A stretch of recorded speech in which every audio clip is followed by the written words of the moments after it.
വന്നു കെട്ടിപ്പിടിക്കും കഥകടയ്ക്കും നീ.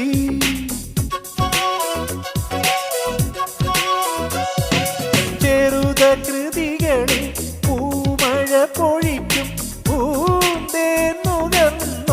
മറയും ഇളനീർത്തുള്ളി കനവിൽ തൂവി പാടി സ്നേഹപ്പൂത്തുമ്പി ചിറകിൽ